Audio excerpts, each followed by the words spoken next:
Hi friends, welcome to DDKR vlogs. So நம்ம இன்னைக்கு வீடியோவில் பார்க்க போகிறது ஹோம்மேட் கீ. இதில் 2 3 யூஸ்ஃபுல் டிப்ஸ் நான் உங்களுக்கு தந்திருக்கேன். ஸோ வீடியோவை ஸ்கிப் பண்ணாமல் கடைசி வரைக்கும் பாருங்கள். Let's go into the video.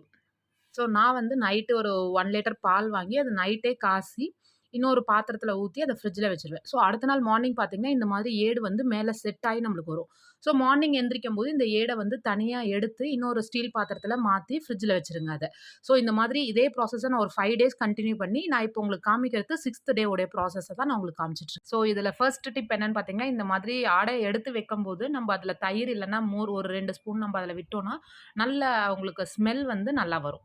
இதான் ஃபர்ஸ்ட் டிப் நம்மளுக்கு. நம்ம எல்லாருக்குமே தெரியும் கீ வந்து எவ்வளோ ஒரு குட் ஃபேட் அப்படிங்கிறது.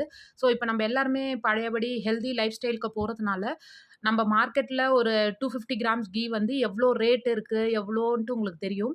ஸோ அவ்வளோ ரேட் கொடுத்து வாங்குறதுக்கு பதிலாக இஃப் இட் இஸ் ஹோம்மேட்னா நம்மளுக்கு வந்து ரொம்ப ஹெல்த்தியாகவும் இருக்கும், காஸ்ட் சேவிங்காகவும் இருக்கும். ஸோ அதனால் கீ பண்ணுறதுக்கு மெயினான திங் இந்த மாதிரி ஐஸ் கட்டியை காலையிலேயே நீங்கள் பண்ண போகிறீங்கன்னா ஐஸ் கட்டியை இந்த மாதிரி ஃப்ரீசரில் போட்டு ரெடி பண்ணி வச்சுக்கோங்க. இந்த மாதிரி ஐஸ் கட்டியை நீங்கள் வந்து ஒரு பாத்திரத்தில் தனியாக எடுத்து வச்சுக்கோங்க. இந்த மாதிரி ஐஸ் கட்டி எடுத்து வச்சதுக்கப்புறம் நம்ம என்ன பண்ண போறோம்னா, இந்த ஆடையை எடுத்து ஒரு மிக்ஸிக்குள்ளே மாற்ற போகிறோம். முன்னாடிலாம் என்ன பண்ணாங்கன்னா, நம்ம அந்த மத்து வச்சு கடைவாங்க. ஸோ மத்து இல்லாத ரீசன்னால இப்போ நம்ம மிக்ஸியில் மாற்றிட்டு மிக்ஸியில் அடிச்சுக்கலாம். வைக்கிறதுக்கு நம்ம வந்து ஐஸ் கட்டி போட மாட்டோம். ஸோ அதில வந்து பிளெயின் தண்ணி ஊத்தி ஐஸ் வாட்டரா நம்ம எடுத்துப்போம் அத. ஸோ ஐஸ் வாட்டர் ஊத்துறதுக்கு முன்னாடியே நம்ம என்ன பண்ணுவோம், அந்த ஆடைய ஒரு தடவ நம்ம கிரைண்ட் பண்ணி எடுத்துப்போம்.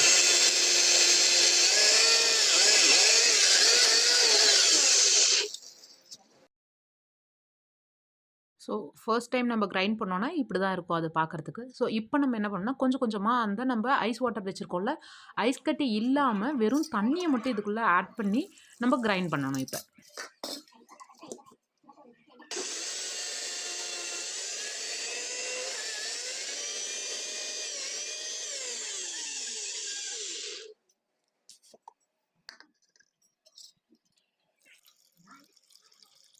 ஒரு 1 மினிட் கிரைண்ட் பண்ணிட்டு இந்த மாரி ஓப்பன் பண்ணி பாருங்க. அப்புறம் கொஞ்சம் கொஞ்சமா நம்ம தண்ணி ஆட் பண்ணணும். நியர்லி நான் பார்த்தீங்கன்னா, ஒரு 1/2 லிட்டர் வாட்டர் ஆட் பண்ணியிருப்பேன். இந்த மாதிரி வாட்டர் ஆட் பண்ணி நம்ம ஒரு 1 மினிட்க்கு கிரைண்ட் பண்ணிட்டு, அப்பப்போ ஓப்பன் பண்ணி பார்த்து, நீங்க இந்த மாரி தேவையான வாட்டர் ஆட் பண்ணிக்கோங்க.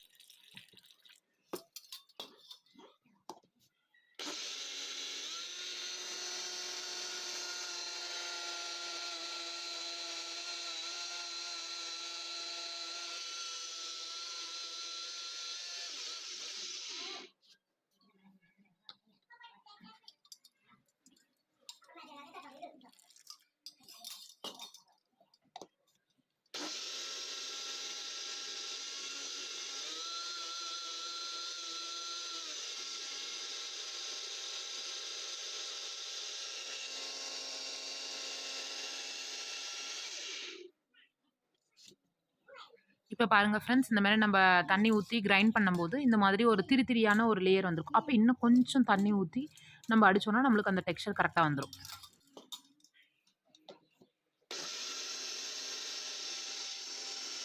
அது ஃபைனல் டெக்ஸ்சர் பார்த்தீங்கன்னா, இந்த மாரி உங்களுக்கு அடிக்கும்போதே அந்த மிக்ஸிக்கு மேல தெரியுது பாருங்க உங்களுக்கு நல்லா. முன்னாடி இந்த மாதிரி வந்திருக்காது. நீங்க நல்லா முன்னாடி பார்த்தீங்கன்னா தெரியும். இப்போ உங்களுக்கு அது நல்லாவே தெரியுது பாருங்க. ஃபுல்லாவே அது கிரைண்ட் ஆயி எல்லாமே கிளீன் அவுட் ஆயி வந்துருச்சு பாருங்க. தண்ணி தனியா, வெண்ணெய் தனியா வந்துருச்சு நம்மளுக்கு இப்ப.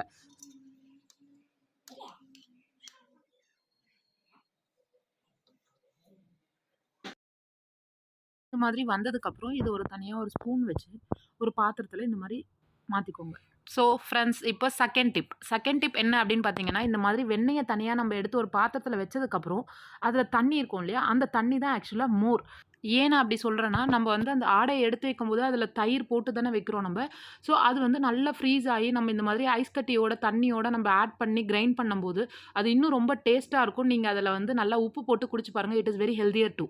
ஒரு பாத்திரத்தில நம்ம எடுத்து வச்சோம் இல்லையா? நார்மல் தண்ணி அதில ஊத்தி, இந்த மாரி ஒரு 2 3 தடவ வாஷ் பண்ணிக்கோங்க. அந்த வாஷ் பண்ண வாட்டர நம்ம கீழ ஊத்திரலாம்.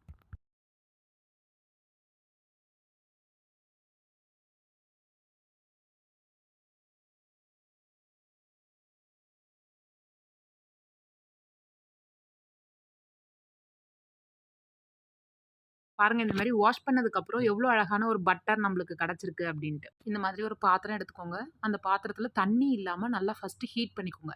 அப்புறம் நம்ம எடுத்து வச்சிருக்க வெண்ணெய இந்த மாரி போட்டிங்கன்னா, பாருங்க எவ்வளோ அழகா நம்ம ஹீட் பண்ணும்போதே அது தனியா அப்படியே மெல்ட் ஆயி வாவ்! வெண்ணெய போட்ட உடனே கொஞ்சம் ஃபுல்லா மெல்ட் ஆனதுக்கப்புறம் ஸ்லோல வச்சுக்கோங்க. ஏன்னா ஃபுல்லுல வச்சு பண்ணோம்னா, அது கொஞ்சம் தீய வாய்ப்புகள் இருக்கு. ஸோ ஃபுல்லா ஸ்லோல வச்சு இந்த மாரி ஸ்டிர் வெல். நம்பர் 3 நெறைய பாக்கெட் பால்ல நான் இந்த ஹோம்மேட் கீ ட்ரை பண்ணிட்டேன். அது அந்த அளவுக்கு குவான்டிட்டியா எனக்கு வரல. ஸோ பிகினரா இருந்தீங்கன்னா, அ பாக்கெட் பால்ல ட்ரை பண்றதுக்கு பதிலா பசும்பால்ல ட்ரை பண்ணுங்க.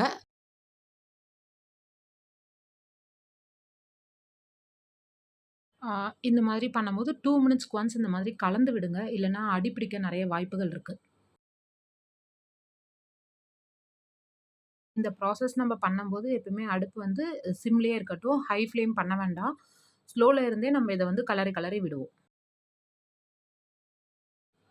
இப்போ ஒரு 4 மினிட்ஸ் ஆயிருக்கும். இப்பயும் பார்த்தீங்கன்னா, அந்த ப்ரவுன் கலர் அந்த இது வரல. ஸோ இன்னும் ஒரு 2 டூ 3 மினிட்ஸ் கூட நம்ம இந்த மாதிரி ஸ்டிர் பண்ணி விடுவோம்.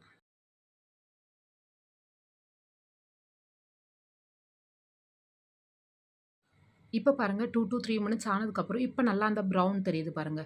ஸோ இந்த மாரி ப்ரவுன் கலர் வந்ததுக்கப்புறம் நம்ம கேஸ ஆஃப் பண்ணிரலாம். இப்போ டிப் நம்பர் 4 கேஸ் ஆஃப் பண்ணிட்டு இந்த அளவுக்கு கொஞ்சம் முருங்கைக்கீரை எடுத்து அந்த சூடோட நம்ம அது உள்ள போட்டோம்னா, நல்லா பபிள்ஸ் வரும் உங்களுக்கு. இந்த மாதிரி முருங்கைக்கீரை ஆட் பண்றதுனால நம்மளுடைய நெய் வந்து ரொம்ப மணமா இருக்கும். பாருங்க இந்த மாரி சூட்லயே நம்ம முருங்கைக்கீரை போடும்போது நல்ல பபிள்ஸ் எல்லாம் வரும். ஸோ இந்த பபிள்ஸ் எல்லாம் ஒரு 1 மினிட் வந்து அது ஃபுல்லா நம்மளுக்கு வந்து செட்டில் ஆயிடும். பபிள்ஸ் எல்லாம் அந்த மாதிரி ஸ்டாப் ஆனதுக்கப்புறம் ஒரு 2 டூ 3 மினிட்ஸ் அத கூல் டவுன் பண்ணா அப்படியே விட்டுடுங்க கேஸாண்ட. அதுக்கப்புறம் நம்ம அது ஒரு சின்ன பவுல்ல ட்ரான்ஸ்ஃபர் பண்ணி நம்ம ஃபில்டர் பண்ணிப்போம் அத. நம்ம இத எடுத்து ஃபில்டர் பண்ணும்போது, நார்மலா இருக்கிற ஃபில்டர் யூஸ் பண்ணாம, நம்ம ஸ்டீல் ஃபில்டர் யூஸ் பண்ணோம்னா கொஞ்சம் நல்லாயிருக்கும். ஏன்னா 2 டூ 3 மினிட்ஸ்ல அது மீடியமான ஹீட்டுக்கு வந்திருக்கும்.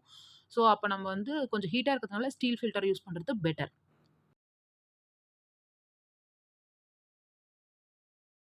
நான் ஃபில்டர் பண்ணப்ப ஒரு பவுல் ஃபுல் ஆயிடுச்சு. இப்போ செகண்ட் பவுலுக்கும் நான் அத எடுத்துக்கிறேன். பாருங்க நம்ம ஒரு 5 டேஸ் அத கலெக்ட் பண்ணி வச்சது, நம்மளுக்கு 2 பவுல்ஸ் ஃபுல்லா வந்திருக்கு. ஸோ, இது கிட்டத்தட்ட வந்து ஒரு 250 கிராம்ஸ் நம்மளுக்கு கிடைச்சிருக்கு. இப்போ டிப் நம்பர் 5 இந்த மாதிரி நம்ம ஃபில்டர் பண்ணும்போது ரிமைனிங் வருது இல்லையா? அதில வந்து 1 ஸ்பூன் ஆஃப் ராகி ஃப்ளார் அத போட்டுட்டு கொஞ்சம் ஜாகரி இந்த வெல்லமும் அதில போட்டுட்டு, நம்ம அந்த சூட்டோட கலர சூடு சப்போஸ் உங்களுக்கு இல்லன்னா, ஸ்டவ் ஆன் பண்ணி லைட்டா மீடியம் ஃப்ளேம்ல வச்சு, அது சும்மா அப்படியே கலருங்க.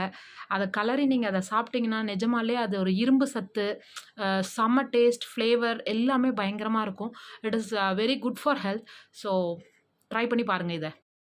ஃபைனலா நம்ம பண்ண கீ நெக்ஸ்ட் டே பார்த்தீங்கன்னா, இந்த மாதிரி நல்லா செட் ஆயி உங்களுக்கு சாலிடா மணல் மணலா சூப்பரா கிடைக்கும் உங்களுக்கு. ஸோ ஃப்ரெண்ட்ஸ் இந்த வீடியோல பண்ண method of preparation of ghee அப்புறம் வந்து டிப்ஸ் இதெல்லாம் வந்து உங்களுக்கு பிடிச்சிருக்கும்னு நெனைக்கிறேன். ஸோ ஃபர்ஸ்ட் டைம் ட்ரை பண்ணுறவங்களுக்கு இது ரொம்ப யூஸ்ஃபுல்லா இருக்கும்னு நான் நம்புறேன். தேங்க்ஸ் ஃபார் வாட்சிங் திஸ் வீடியோ. மறக்காம எங்க சேனலுக்கு சப்ஸ்கிரைப் பண்ணுங்க, லைக் பண்ணுங்க, ஷேர் பண்ணுங்க, கமெண்ட் பண்ணுங்க. Thank you. Sea you. Bye.